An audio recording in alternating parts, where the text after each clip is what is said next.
Okay, this week we're talking about Adobe Camera Raw. The textbook has a chapter, a very lengthy chapter devoted to Camera Raw. It's chapter 4, which is the chapter you need to read for this week. But it is a very long chapter. It's the longest chapter in the book because Adobe Camera Raw is a some functionality within Photoshop that's almost like its own program. It's almost an entire imaging editing software within software. So there's a lot of stuff to learn about it.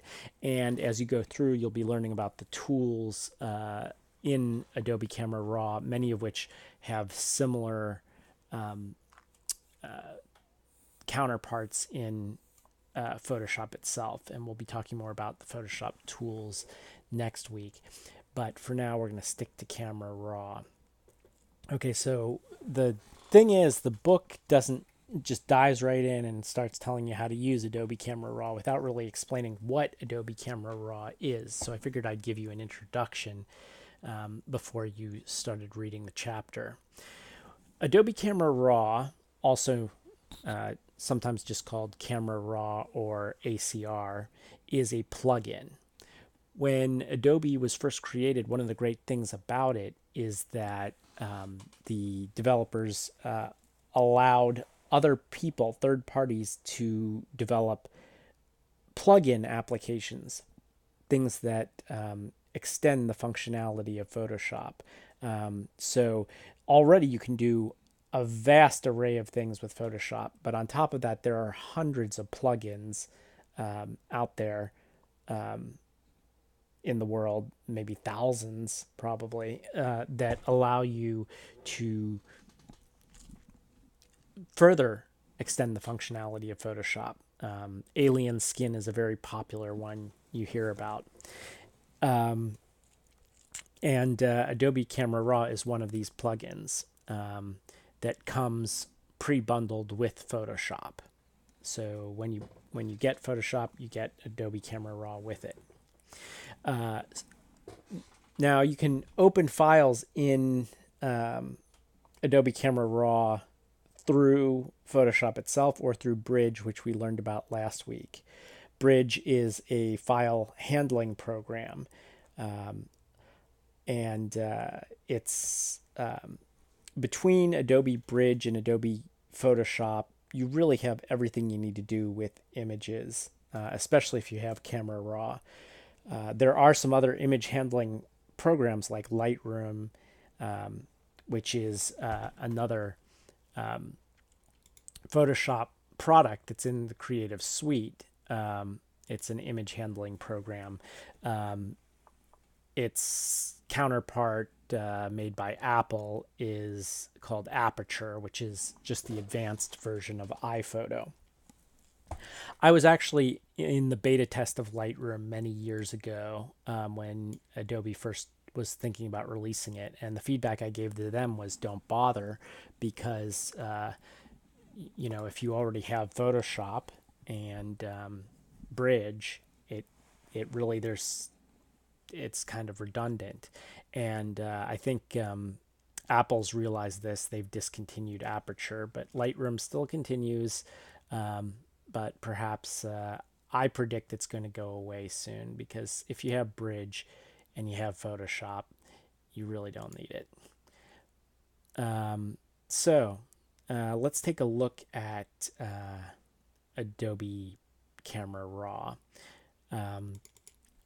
So whenever you take a photo with a camera, a digital camera, particularly if you're taking a photo with a point and shoot camera, a basic digital camera, you the light comes into the camera and creates an image on a sensor. That's the raw image data. It gets converted to digital data.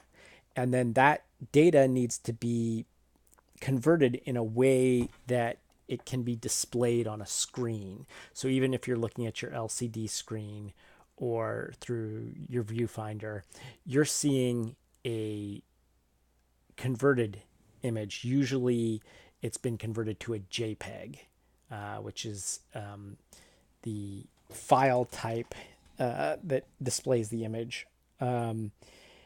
So as we learned in a previous week, JPEG is a lossy compression type. So basically you're losing image data already. And when you go to save the files to a computer, you're downloading JPEGs, which are already a conversion from the original image file that loses some of the data. And more advanced cameras, DSLRs, would come with their own software to allow the user some greater control over how the raw image was processed. So if you bought a Nikon DSLR, which is a digital single lens reflex camera, a more advanced camera, or if you bought a Canon, like a Canon Digital Rebel, if you bought one of these more professional type cameras, you would get software with it that helped you control how that raw image was handled.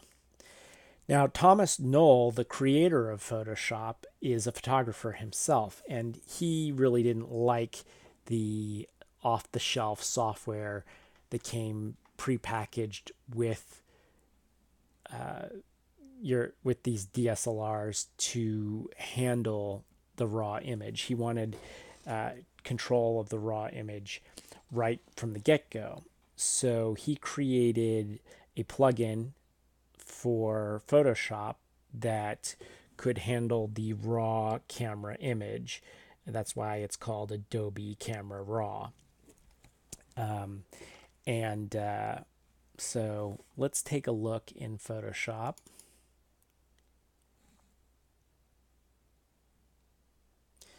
So here's this photo I took, selfie I took of myself.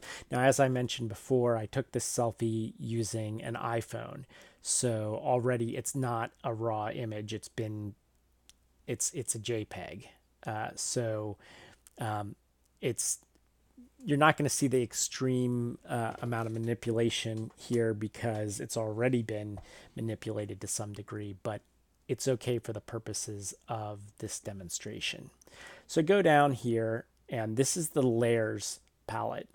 Basically, you can create layer upon layer of image here. We'll talk more about layers in the future, but for now, just understand that these are layers on top of each other. So I'm basically going to use Command J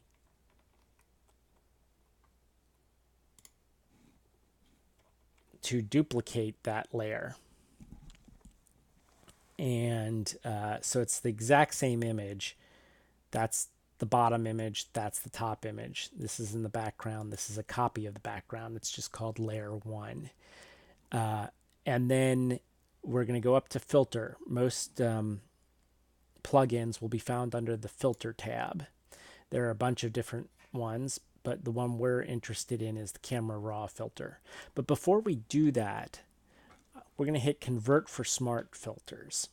What Convert for Smart Filters does is it allows you to continue to edit using this particular filter, which happens to be Camera Raw, in the future. So we could go on to be doing other things with this image and then say, hey, I want to go back and change something in Camera Raw.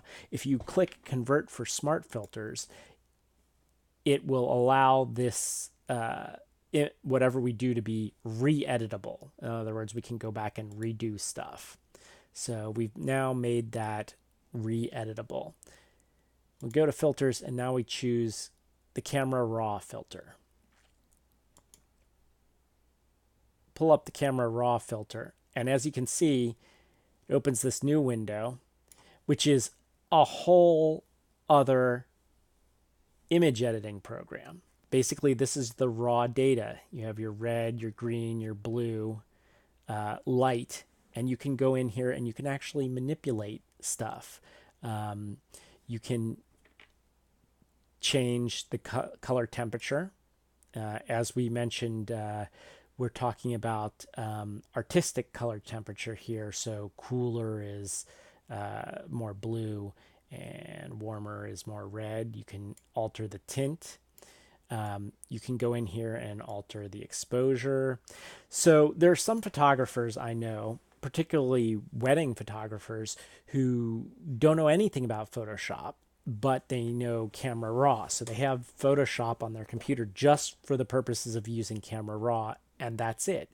Because if you're doing something like wedding photos, you don't really want to get too crazy with them. You just want to come in and do some little adjustment. Maybe it was too exposed and you want to adjust the exposure or adjust the contrast, the highlights.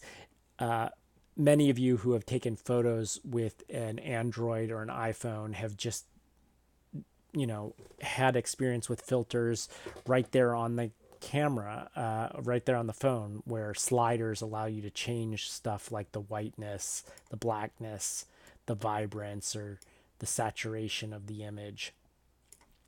Then other things you can do is change the highlights, the lights, the darks, the shadows, the amount of sharpness of the image, the amount of luminance of the image, color.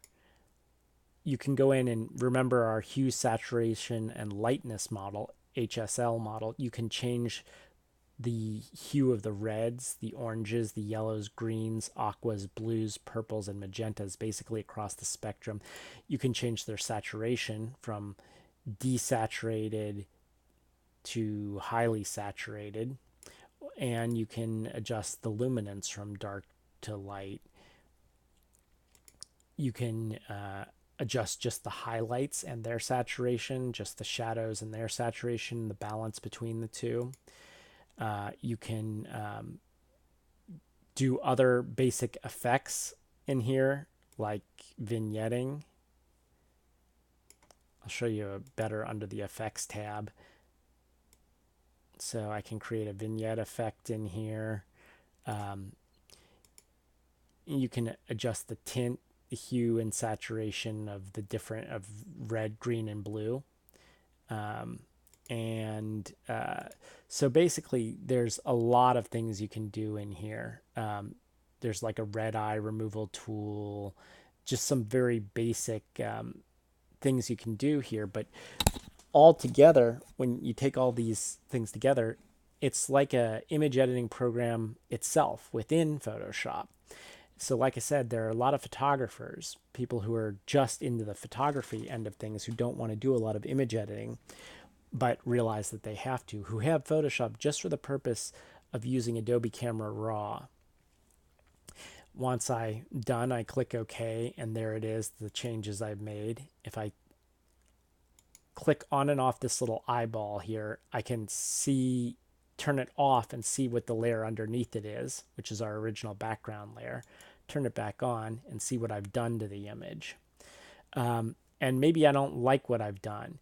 Because we went to convert to smart filters, since we converted this to smart filters, at any time in the future, whatever we do to this image, we can come back to under it to smart filters, Camera Raw filter. The Camera Raw filter is what we've just done to it. We can click on that, double click on that rather, bring Adobe Camera Raw back up and continue to work with it.